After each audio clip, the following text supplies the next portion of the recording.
Di salah satu hal yang perlu dilestarikan itu mengunjungi orang-orang soleh.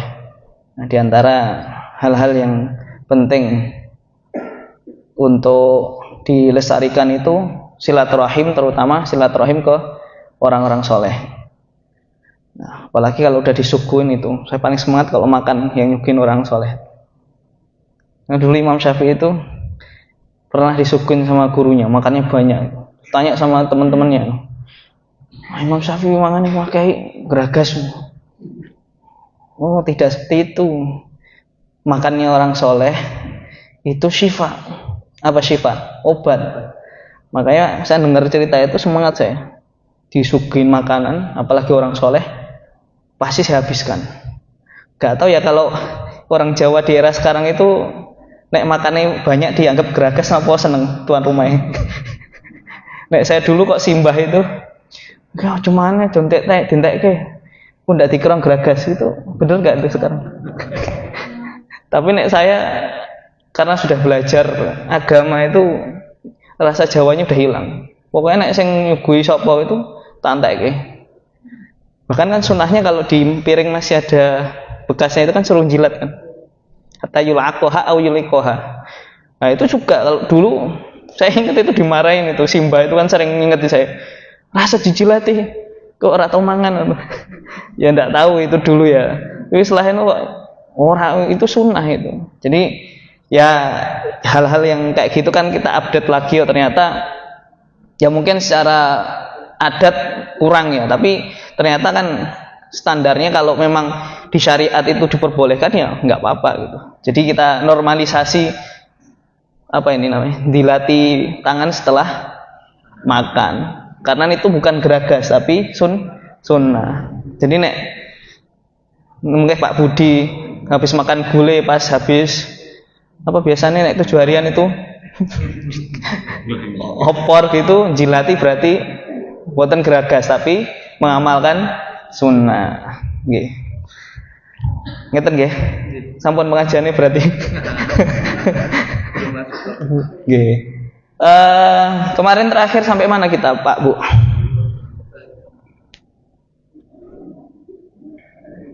Tayamum. Tayamum dibolehkan itu dengan berapa keadaan kemarin? 5 keadaan. Yang pertama nggak ada air atau tidak mampu menggunakan air. Tidak mampu itu karena kondisi sakit. Kemudian masuk waktu sholat. Ini tidak boleh orang itu tayamum masih jam 10 mau sholat duhur terus tayamum. Buat apa boleh sholat duhur? Boleh napa mboten? Tidak, karena tayamum diperbolehkan ketika waktu sholat sudah tiba. Yang ketiga, tolabul ma, nyari air. Jadi definisi tidak ada itu bukan karena di depan kita tidak ada, tapi sudah mencari di sumber-sumber air di tempat-tempat yang biasanya air itu berada, kemudian tidak ada. Atau ada tapi tidak mampu menggunakan. Tidak mampu menggunakan, kemarin saya contohkan itu. Ada sumber air tapi di balik jurang. Nah, misal di Gir Pasang itu. Jenengan nate di Gir Pasang betul? Belum pernah. Nggih, Gir Pasang itu ternyata masih Klaten loh. Daerah ujung mana itu Pak Yuli? Ujung utara ya, selatan ya. Itu kan jurang itu antara daratan satu dengan daratan lainnya itu jurang. Berapa meter itu? Sekitar 10 meter ya. Nah, kalau tidak ada jembatan ternyata harus ke ujung jembatannya. Kan nggak mungkin. Nah, itu berarti diperbolehkan. Atau misal ada tapi dijual. Sedangkan uang kita cukup untuk beli gas. Gas 3 kilo misal. Karena gasnya langka kan. Wah, itu berarti tidak perlu beli air atau tidak memungkinkan untuk menggunakan air. Yang terakhir, syarat tayamum adalah menggunakan apa? Tanah yang suci, yaitu tanah yang mengandung debu dan tidak tercampur oleh apa? Pasir atau kapur. Nah, itu syaratnya. Di tayamum itu menggunakan pasir. Menggunakan tanah yang berdebu. Seperti itu. Oke, kemarin kita juga sudah bahas rukunnya. Rukunnya ada 3. Ada 4. Yang pertama apa? Niat. Yang kedua mengusap wajah. Yang ketiga mengusap tangan sampai siku. Yang keempat tertib. Yang keempat apa Pak Komar? Tertib. Alhamdulillah. Langsung. Sudah absen tadi. Pak Komar mana? Jaketnya sudah hadir. Kemudian sunnahnya ada berapa? 3. Yang pertama apa? Membaca basmalah. Yang kedua mendahulukan sebelah kanan daripada kiri. Yang ketiga tidak berjeda, mualat, langsung, tidak ada jeda. Gimana kalau berjeda? Sah saja, tapi lebih baik adalah berturut-turut. Jadi gitu ya. Kalau tertib tadi itu urutannya tidak boleh dibalik. Misal rukunnya wajah dulu, ya jangan tangan dulu, wajah dulu baru tangan. Atau niatnya setelah mengusap tangan, itu tidak boleh. Itu namanya tertib. Tapi kalau mualat itu adalah berturut-turut. Jadi jeda antara wajah sebelum mengusap tangan tidak terlalu lama. Itu namanya mualat. Jadi yang tadi tertib urutan itu adalah rukun, tapi yang tanpa jeda atau langsung berturut-turut itu apa tadi? Sunnah. Maka harus dibedakan supaya tidak batal atau tidak keliru. Kayaknya terakhir sampai situ nggih Pak. Terus mboten? Ya, kalau lupa anggap aja diulang lagi, murja lagi. Baik, qala al-musannifu rahimahullahu taala nafa'ana Allahu bihi wa bi 'ulumihi fid dharain amin. Wallazi yubtilu tayammuma salasatu asya'a. Perkara-perkara yang membatalkan tayammum itu salah satu 3 asya'a jamak dari syai'un. Jadi 3 perkara. Ma'abtalal wudu'a. Yang pertama, yang membatalkan tayammum adalah sesuatu yang membatalkan wudu. Masih ingat buatan yang membatalkan wudu ada berapa kemarin? Ya, kita sebentar lagi udah selesai bab toharoh, nanti masih harus ingat nih. Yang membatalkan wudu kemarin ada 3 atau ada 6 atau 7? Ada 6. Nah, ini kalau santri dihafalin nih Pak, dihafalin bener-bener matanya. Nah, kalau jenengan tidak usah bahasa Arabnya, tapi ingat yang membatalkan wudu ada 6. Yang pertama, keluar dari 2 lubang, terus tidur dalam posisi yang tidak ghairu mutamakin, jadi tidur yang benar-benar tidur. Tapi kalau tidur dalam kondisi yang terjaga tidak membatalkan. Terus apa lagi? Memegang kemaluan, menyentuh perempuan yang ajnabi, non mahram apa muhrim? Mahram. Kalau muhrim di Mekah muhrim. Apalagi memegang lingkaran dubur. Nah, itu berarti udah 6 belum tadi? Udah. Nah, itu kalau itu terjadi berarti tayamumnya adalah batal dan harus mengulang. Jadi yang membatalkan tayamum itu sesuatu yang seperti membatalkan wudu. Itu tadi nih. Oke, yang kedua, wa ru'yatul ma'i fi ghairi waqtis shalah. Melihat, ru'yah itu aslinya melihat. Ru'yah itu melihat air fi ghairi waqtis shalah, pada selain waktu sholat. Maksudnya seperti apa? Maksudnya misal jenengan tayamum, kemudian kalau mulai sholat itu dimulai dari nopo Pak Bu? Takbiratul ihram kan, Allahu Akbar. Nah, jenengan belum takbiratul ihram melihat air, maka tayamumnya batal, harus segera wudu.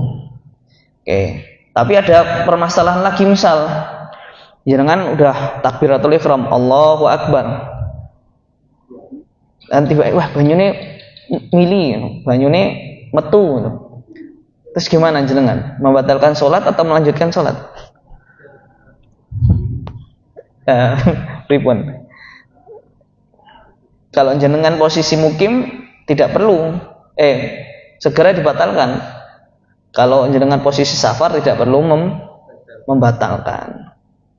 Paham betul maksudnya kula niki? Waduh men Mas Andri kan ndelok nganti ngene iki kok.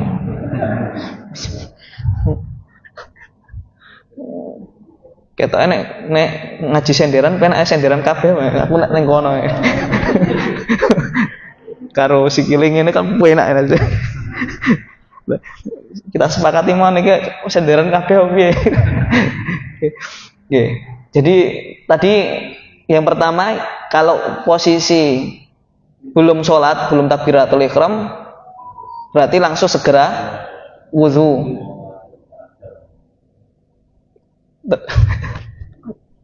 Tolong jam, Pak.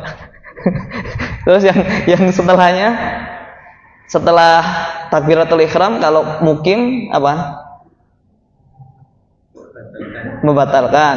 Kalau safar tidak perlu. Kira-kira ngeten iki nggih. Kira-kira seperti itu. Baik, yang terakhir riddah. Riddah niku napa? Murtad. Ulang murtad otomatis langsung batal apanya? Wudunya, tayamumnya. Maka kadang orang itu ada yang mempertanyakan, mending mana? Orang Islam yang jarang bersedekah, kemudian jarang membantu saudaranya, dengan orang kafir, misal Bill Gates yang suka bantu orang sampai triliunan, sampai jutaan dolar gitu. Mending mana gitu? Kan ada yang nanyaan kayak gitu. Kula jawabnya ya mending muslim tapi sedekahe akeh, sugih, ganteng, omahe apik, tanggane butuh bantuan, cacek. Ya, bojone ayu. Kuwi mah request lho, request yang samping. Nggih. Nah, jenengan kuat Pak, 4 Pak. Pak Jokowi wah bahaya ya, bojone papat iki bahaya Pak Jokowi. Niki enten Bu Joko mboten? Nggih, niki Pak Joko ajeng papat. Nggih. Ya tetap ya tadi syarat kita diterima amalannya itu Islam. Maka orang yang dia mau banyak amalannya tapi dia tidak Islam, ya dia nanti di akhirat sia-sia seperti itu. Makanya syarat diterimanya amal yang pertama ya dia harus Islam seperti itu. Maka riddah ini nanti di pembahasan yang lainnya juga, misal pembahasan waris ya nanti, nggak tahu saya nanti kita sampai enggak kapan. Ini juga nanti akan ada konsekuensi. Misal ada orang tua meninggal, kemudian meninggalkan anak-anak, dan anak-anaknya ternyata ada yang murtad. Anak yang murtad ini dapat jatah warisan enggak ini? Nah, ya nanti kita bahas insyaallah. Makanya murtad ini bahaya. Makanya kita berdoa sama Allah semoga diberikan husnul khotimah, dimatikan dalam keadaan Islam. Jelas ini ya. Oke, kita lanjut. Wa sahibul jabair yamsahu 'alaiha wa yatayammam wa yusalli wa la i'adata 'alaihi in kana wada'aha 'ala tuhrin. Sahibul jabair. Jabair itu jamak dari jabirah. Jadi bahasa Arab tuh unik nih. Dia ada 3 perbedaan.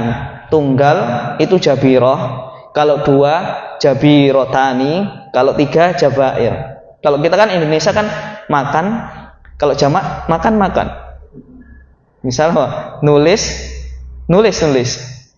Kalau jamak masjid.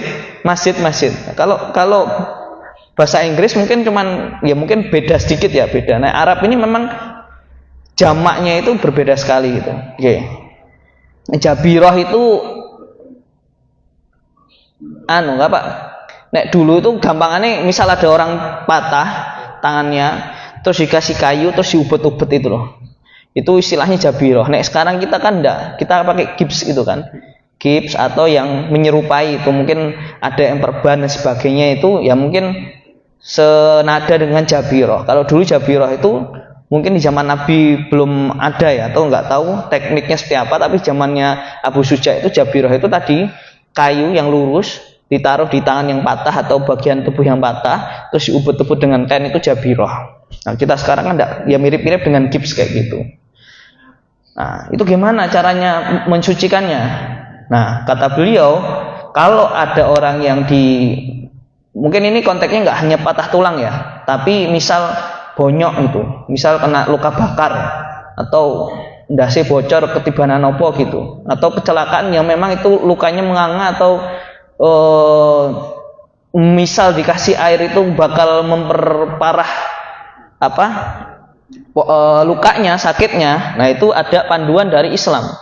Nah, ini penting juga nanti, misal ada perawat atau dokter yang merawat luka bakar atau luka-luka senada kayak gini, supaya orang-orang yang pasiennya itu muslim bisa diarahkan sesuai dengan arahan atau panduan bersucinya gitu kan. Nah, ini gimana? Nah, kita bahas bentar.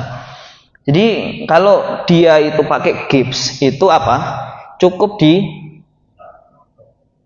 diusap aja dengan air.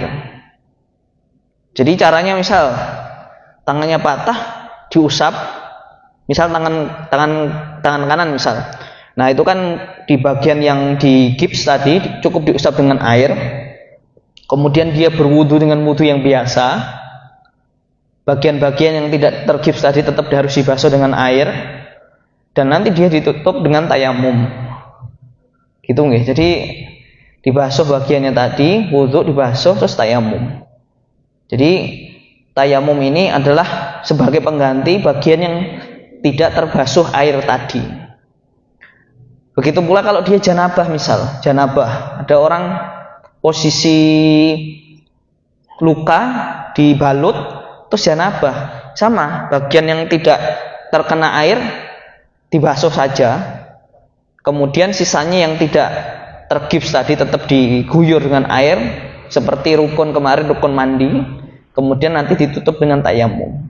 Itu adalah cara bersuci dengan orang-orang yang tidak memungkinkan air itu sampai ke kulitnya, dengan uzur atau dengan hal-hal yang jika air itu kena ke bagian tubuh orang tadi tambah bahaya gitu. Jelas buat niki? Jelas nggih?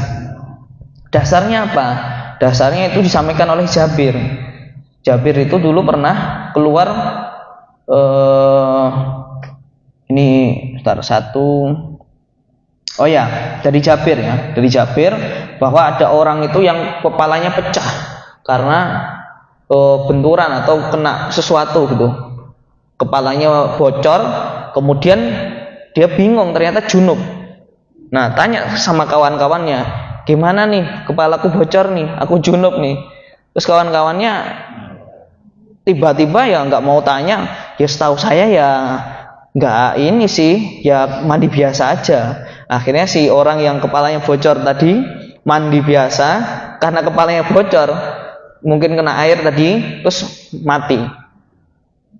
Nah, ketika itu diketahui oleh Rasulullah, kemudian Rasulullah ya kesel, piye to ngono, mbok nek ra mudeng iki takok sik ngono, nek ra mudeng takok sik, fa innama syifaul iyyi as-su'al, obatnya bodoh itu tanya, nek ra mudeng iki takok sik, ojo langsung jawab. Jadi kalau ragu-ragu, tidak tahu ilmunya, bilangnya apa? Aku tidak tahu. Monggo bareng-bareng. Kula mboten ngertos. Niki kadang wonge gen ketoke dianggap pinter terus ngomong, itu kan bahaya kalau tidak ada ilmu. Nah, ini di dalam konteks ini sahabat itu ya dalam tanda kutip ya diseneni Rasulullah. Tidak boleh, kalau tidak tahu ya ngomong nggak tahu, tidak boleh seperti itu. Kemudian beliau mengajarkan, inna maka yakfihi an yammama wa ya'sira au ya'sira ala jurhihi khirfatan. Sebenarnya dicukup tadi bagian yang luka tadi ditutup oleh perban, kemudian sisa badannya itu tadi dibasuh dengan air. Nah, bagian yang diperban tadi cukup diusap kemudian ditutup dengan tayamum tadi. Cukup dia seperti itu. Jadi ini cara bersuci orang-orang yang dia punya atau bagian tubuhnya tidak sempat terkena air. Wala i'adata alaihi in kana wada'aha ala tuhrin. Jenengan masih ingat kemarin pembahasan tentang khuf.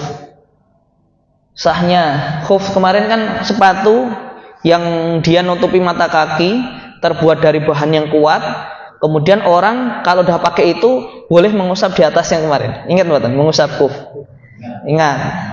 Syaratnya apa biar sah khufnya tadi?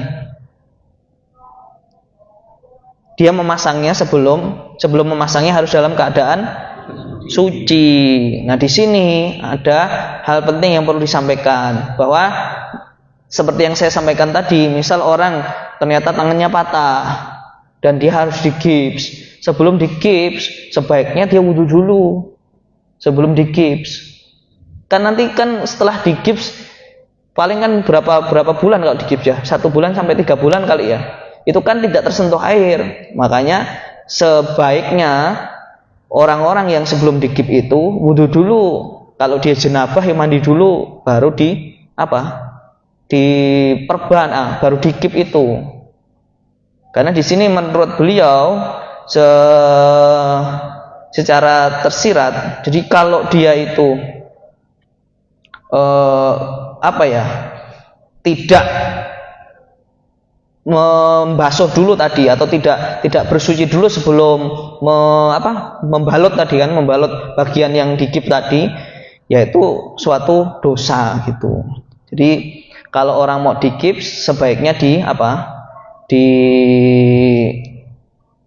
bersuci dulu kemudian baru digips. Jadi kalaupun dia misal ya tidak harus mengulangi sucinya tadi, tapi secara agama dia dianggap berdosa walaupun sah toharohnya gitu. Tapi sebaiknya sebelum digips dia bersuci dulu. Oke, lanjut. Dari tadi kok ngomong tayamum keliru terus ini.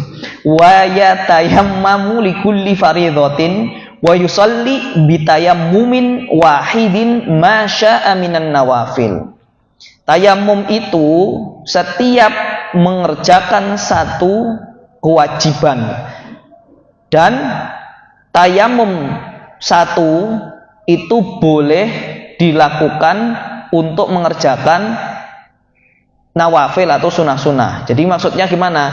Tayamum itu hanya dipakai sekali untuk mengerjakan kewajiban. Sholat subuh sekali tayamum, nanti sholat zuhur jenengan tayamum lagi. Sholat asar tayamum, sholat maghrib tayamum lagi. Tapi jenengan misal tayamum sholat duha, sholat taubat, sholat istisqa, sholat khusyuk, itu tidak apa-apa, karena itu sholatnya sunnah. Sholat tahiyatul masjid tidak apa-apa.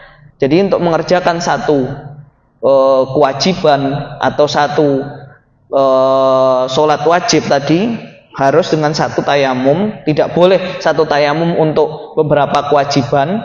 Akan tetapi kalau sholatnya sholat sunnah, sholat nawafil, boleh dipakai satu tayamum untuk beberapa sholat sunnah. Jelas buat niki? Ini diriwayatkan juga dari sahabat Umar dasarnya, qala iya tayammamu likulli sholatin wa illam yuhdis, bahwa beliau itu menyampaikan seseorang itu harus memperbaharui sholatnya, memperbaharui tayamumnya setiap sholat walaupun dia itu tidak berhadas atau walaupun dia itu tidak terkena najis. Jadi kalau sholatnya fardhah, sholatnya itu wajib, maka harus dia memperbaharui setiap tayamumnya tadi walaupun dia tidak berhadas atau dia tidak kena najis. Lanjut apa ada yang mau disampaikan dulu? Lanjut, oke.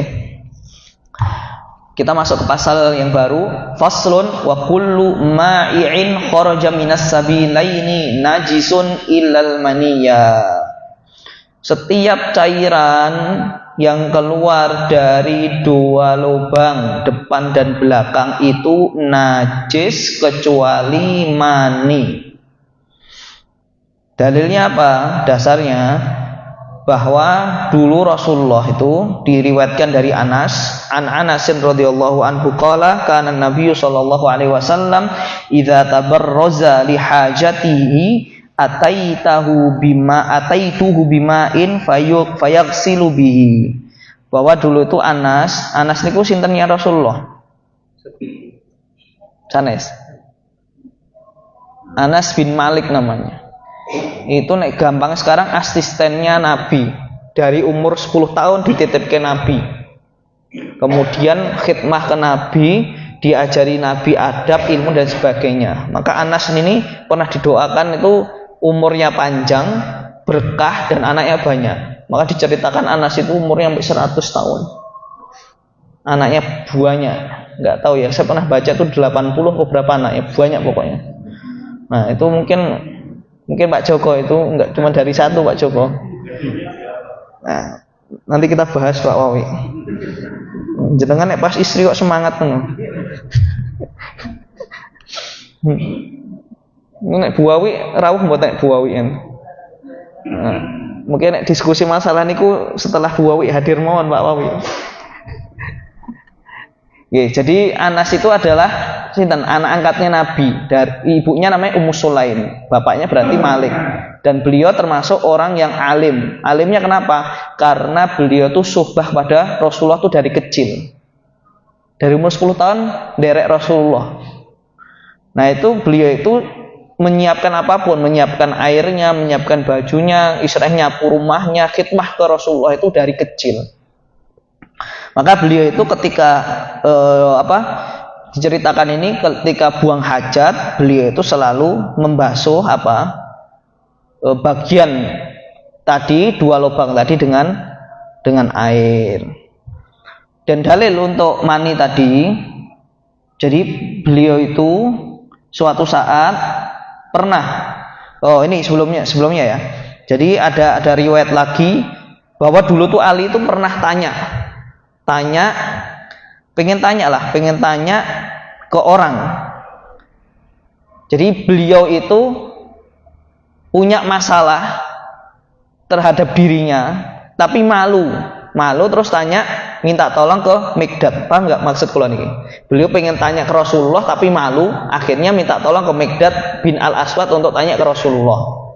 Kenapa? Beliau itu ternyata sering mengeluarkan cairan dari kemaluannya tadi. Dan itu bukan mani, karena selain syahwat, hubungan suami istri itu, ternyata orang itu bisa mengeluarkan cairan dari kemaluannya, entah dia dalam keadaan sakit atau entah dia dalam keadaan capek. Ternyata ada orang kayak gitu. Kalau mani kan jenengan tahu kan, yang kental kemudian baunya khas itu. Pokoknya selain itu berarti bukan mani. Maksudnya apa yang saya sampaikan di sini? Kalau mani kena ke baju itu tidak najis. Tapi kalau selain itu kena ke baju, berarti harus dihilangkan, dicuci lah, dihilangkan bagiannya itu tadi, kemudian harus dia berwudu. Gitu. Pokoknya gampangnya gini aja. Selain mani, jenengan tahu bapak-bapak mani seperti apa? Berarti selain mani itu najis. Kalau keluar mani mewajibkan mandi. Tapi kalau selain mani tidak mewajibkan mandi, tapi harus wudu.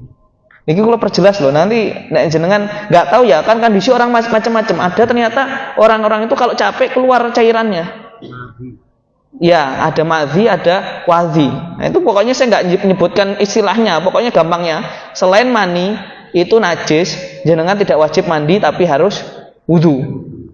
Berarti kalau konteksnya kena ke pakaian atau kena ke celana harus dicuci. Tapi kalau mani tidak perlu. Karena ini ada dalilnya. Ibunda Aisyah itu pernah kuntu afruqul maniyya min thawbi Rasulillah sallallahu alaihi wasallam, thumma yadhhabu fa yusalli fihi. Walau kana najisan lam yakfi fihi al-farqu. Jadi Ibunda Aisyah itu suatu saat ngerii bekas mani di bajunya Rasulullah. Kemudian beliau memakai baju itu untuk sholat tanpa apa? Mengganti bajunya. Berarti logikanya beliau sampaikan, kalau mani itu najis, nggak mungkin beliau pakai untuk sholat, gitu. Nah, ini perlu saya sampaikan dengan jelas kayak gini.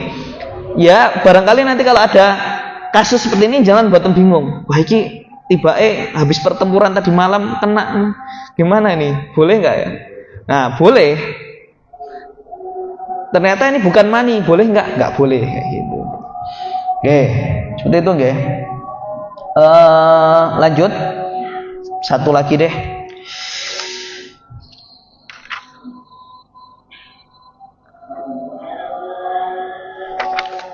Wa ghuslu jami'il abwali wal awrathi wajibun illa baula sabiyyi alladhi lam ya'kul at-ta'ami fa innahu yadhhuru bi rasyil ma'i 'alaihi.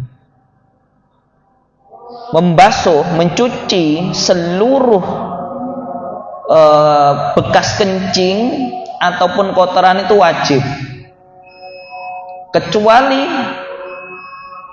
kencing seorang bayi yang belum makan apapun, karena membersihkan kencing bayi yang belum makan apapun itu cukup dengan memercikkan dengan air.